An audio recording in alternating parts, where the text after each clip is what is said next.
قرآن کریم نے پہلے ہی شروع میں ذالکل کتاب کہا تھا. اس میں کتاب، دنیا کی کوئی کتاب ایسی ہے کہ جس کی زبان آپ نہ جانتے ہوں اور کتاب پڑھتے چلے جاتے ہیں؟ کوئی کتاب آپ بتا دیں. زبان نہ جاننا تو ایک طرف، فرض کرو زبان جانتے بھی ہوں اور وہ کتاب کی زبان ذرا مشکل ہو تو آپ ایک آدھ صفحہ پڑھ کے کہہ دیتے ہیں کہ نہیں صاحب میری سمجھ میں نہیں آتی. آپ کتاب پڑھتے ہیں تاکہ سمجھ لیں اس کو. خدا نے بار بار کہا ہے کہ ہم نے اس کو لسان عربی مبین میں واضح طور پر اس کو بیان کیا، لعلکم تعقلون، تاکہ تم سمجھ سکو. کتاب کو اگر سمجھ کے پڑھ لیا جاتا عزیزان من تو نہ ملوکیت باقی رہتی، نہ سرمایہ داری باقی رہتی، نہ مذہبی پیشوائیت باقی رہتی. سازش یہ کی گئی کہ سمجھنے کی بات یہ ہے نہیں، بغیر سمجھنے کے، بغیر مفہوم جاننے کے ان کے الفاظ کا دوہرا دینا جو ہے اس سے نیکیاں مل جاتی. ایسا چکر دیا کہ کتاب کا سمجھنا جو تھا، سمجھنا کتاب کا بے معنی ہو گیا. بغیر سمجھے ہوئے اس کے الفاظ کا دوہرا دینا عین مقصود یہ رہ گیا.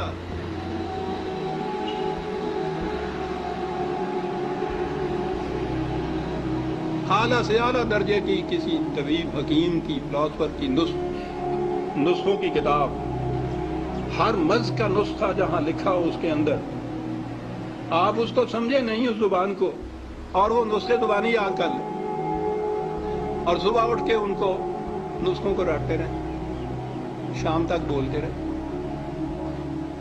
کچھ پتہ نہ ہو آپ کو کہ سونف کسے کہتے ہیں، ترنجبین کیا ہوتی ہے، اور پڑھتے چلیں. کیا مرض کی شفا مل جائے گی اس طرح سے؟ اس کتاب کا مقصد پورا ہو جائے گا؟ میں نے کہا ہے ابھی کہ ہے کوئی دنیا میں اور کتاب جس کے ساتھ یہ کچھ آپ کرتے ہو؟ عزیزان من، اس کتاب عظیم نے کیا لیا کہ ہم اس کے ساتھ یہ کرتے ہیں جو کسی کتاب کے ساتھ نہیں کرتے. یہ سب اس لیے کہ یہ سمجھ میں نہ آ جائے کہیں، ہو نہ جائے آشکارا شرع پیغمبر کہیں. یہ آج ہی کی سازش نہیں ہے، شروع سے چلی آ رہی ہے. یہ لگا دو اس لائن کے اوپر کہ دہراتے جاؤ اس کو ساتھ بغیر سمجھے. نہ وہ آگے جو امام کھڑا ہوتا ہے حافظ، اس کو پتا ہوتا ہے میں کیا لفظ دہرا رہا ہوں، نہ یہ سننے والوں کو پتا ہوتا ہے کہ یہ الفاظ کیا معنی رکھتے ہیں. دونوں ہی مطمئن ہوتے ہیں کہ ثواب حاصل ہوتا ہے. اس کتاب کے ساتھ کیا کیا تو ہم میں اور ان میں کیا فرق ہے جن کے پاس وہ کتاب نہیں ہے؟ فرق یہ ہے کہ ہم دور مجرم ہیں.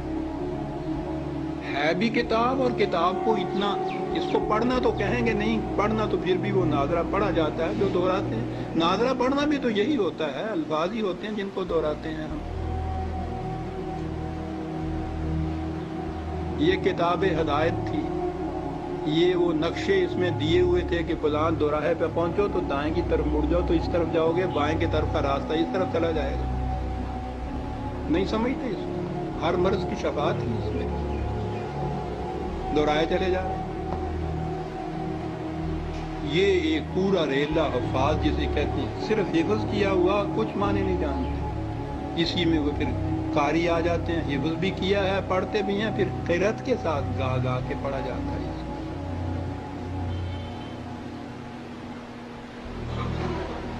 قانون کی کتاب گا کے پڑھنے کی. قرآن میں یہ لکھا ہوا ہے کہ چوری کرنے والا عورت ہو، چوری کرنے والی ہو، جرم کے عوض میں اس کے ساتھ یہ سزا اس کو دو. اب اس کو آپ گاتے چلے جائیے قانون کو. کہ ایک تو معاملہ ہے کہ قرآن مجید جو ہم سنتے ہیں، اب یہ جو ہمارا دورہ ترجمہ قرآن ہے، تو ظاہر بات ہے کہ 1/1000 لوگوں نے بھی نہیں سنا ہوگا. پاکستان کی کل آبادی کے حساب سے لے لیں تو شاید 1/100,000 بھی نہ بنے، حالانکہ 50-60 مقامات پر ہو رہا ہے ہمارا. کہیں مکمل کہیں تھوڑا مختصر کیا گیا ہے، لیکن یہ کہ 50-60 مقامات پر پاکستان میں بھی ہو رہا ہے۔ اس کے باوجود کیا نسبت ہوگی؟ اب باقی جن لوگوں نے تراویح میں سنا انہیں تو پتہ ہی کچھ نہیں کہ ہم نے کیا سنا، ان سے کیا شکوا، ان پر اثر ہو تو کیسے ہو، ان پر تو تاثیر کا کوئی سوال ہی نہیں۔ اس لیے کہ اس اعتبار سے تو ثواب اعظم کا ہمارا جو ہے دین، وہ تو ثوابی دین ہے، ثواب مل جائے گا، اور یہ صحیح ہے، ثواب ملتا ہے، حضور کی حدیث ہے، میں کیسے انکار کر سکتا ہوں؟ قرآن کا ایک حرف بھی پڑھو گے 10 نیکیاں ملیں گی۔ اور دیکھو یہ نہ سمجھنا کہ الف لام میم ایک حرف ہے، الف ایک حرف ہے، لام ایک حرف ہے، میم ایک حرف ہے، الف لام میم پڑھو گے 30 نیکیوں کا ثواب مل جائے گا، کوئی شک مجھے اس میں نہیں ہے، یہ فرمان نبوی ہے، محمد رسول اللہ صلی اللہ علیہ وسلم کا فرمان۔ آپ میں سے بہت سے حضرات کے علم میں ہوگا پروفیسر یوسف سلیم چشتی مرحوم مغفور، ان کا بھی ایک مضمون میں نے کئی مرتبہ شائع کیا ہے ریپیٹڈلی، بہت عمدہ، بہت جامع، مسلمانوں کے قرآن سے دوری کے اسباب۔ لیکن وہ تو انہوں نے بہت سے اعتبارات سے باتیں کی ہے، لیکن میں ایک بات کا تذکرہ کر رہا ہوں۔ انہوں نے یہ کہا اور صحیح کہا کہ جب ملوکیت اور سرمایہ داری کا دورہ ہو گیا مسلمانوں میں، ان دونوں طبقات نے شعوری طور پر فیصلہ کر کے عوام مسلمانوں کو قرآن کی طرف سے ان کی توجہ ہٹا کر دوسری چیزوں پر لگائی، اس لیے کہ قرآن کنڈم کرتا ہے انہیں اندیشہ تھا کہ اگر یہ مستکبرین کو قرآن جو کچھ بیان کر رہا ہے مستضعفین کے مقابلے میں، اور محرومین کے مقابلے میں مترفین کا تذکرہ جب کرتا ہے، اور وہ لوگ قرآن پڑھیں گے تو ہماری تصویر نظر آ جائے گی انہیں، اس سے ان کے اندر باغیانہ جذبات پیدا ہوں گے، ہمارے خلاف جذبات پیدا ہوں گے۔ لہذا یہ باقاعدہ شعوری طور پر قرآن کو بند کرو، بس اسے تو حصول ثواب کا ذریعہ سمجھو، باقی ہے دین کا بات پوچھ لی ہم سے پوچھ لو، آگے فتویٰ لے لو۔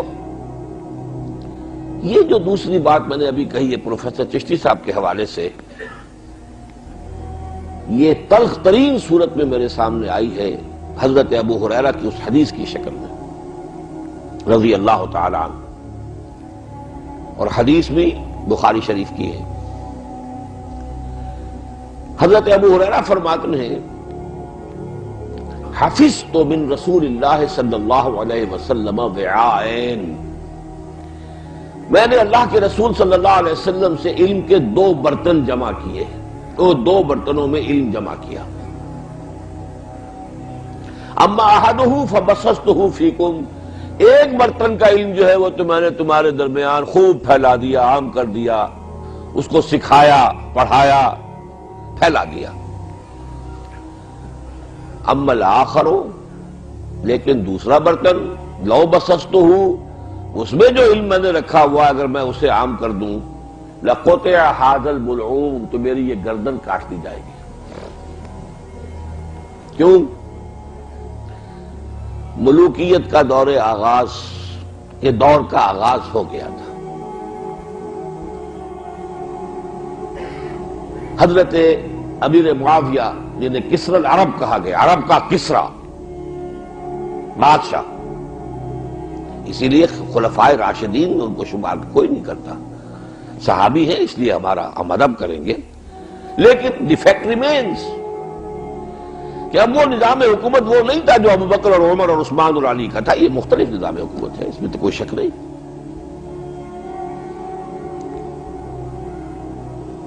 تو سن 57 یا 58 یا 59 میں انتقال ہوا ہے حضرت ابو ہریرہ کا، اور سن 60 میں امیر معاویہ کا، گویا کہ دور امیر معاویہ رضی اللہ تعالیٰ عنہ کا اختتامی دور ہے جب انتقال ہو رہا ہے۔ اور اس وقت صورت یہ ہو گئی تھی کہ کچھ علم قرآن کا اور اسلام کا اور حضور کی تعلیمات کا ایک حصہ وہ ہے کہ جو اگر عام کیا جاتا اس دور میں بھی تو گردن اڑا دینے کا اندیشہ موجود تھا۔ قیاس کن ز گلستان من بہار برا، ایک صحابی رسول کاتب وحی کے دور میں بھی نظام حکومت کے تبدیل ہو جانے کی بنا پر اگر اتنا بڑا فرق واقع ہو چکا تھا، اس کے بعد جب ننگی ملوکیت آئی ہے، جب ننگی بادشاہت آئی ہے، جب عریاں سرمایہ داری آئی ہے، جانتا ہوں میں یہ امت حامل قرآن نہیں ہے، وہی سرمایہ داری بندہ مومن کا دین. جانتا ہوں میں کہ مشرق کی اندھیری رات میں بے ید بیضا ہے پیران حرم کی آستی. جب وہ صورت ہوئی تو بہرحال اس کا تو نتیجہ اس سے 1000 گنا زیادہ نکلا جانا چاہیے تھا. یہی وجہ ہے جب دین کامل ہوا ہے محمد رسول اللہ پر صلی اللہ علیہ وسلم، الیوم اکملت لکم دینکم واتممت علیکم نعمتی ورضیت لکم الاسلام دینا. اب کہا ہے مسلمانوں تم پر ہم نے یہ لازم کیا، قائم کرو اس کو، ان اقیموا الدین ولا تتفرقوا فیہ، دین کو قائم کرو. یہ ہم نے تمہیں نظام اس لیے نہیں دیا تلاوت کر لو اور ثواب لے لو، اللہ اللہ خیر صلی اللہ، پھر بند کیا جزان، اس کو بوسہ دیا اور رکھ دیا. آیت پڑھ لی، السارق والسارقۃ فاقطعوا ایدیہما، ثواب تو مل گیا، ایک ایک حرف کے 30 نیکیاں حضور نے فرمایا. گن لیجیے کتنے حروف آئے اس آیت کے اندر، کتنی نیکیاں ہو گئی، عمل تو نہیں ہوا. سود کی آیتیں آپ نے پڑھ لی، سود کو نکال تو نہیں سکے.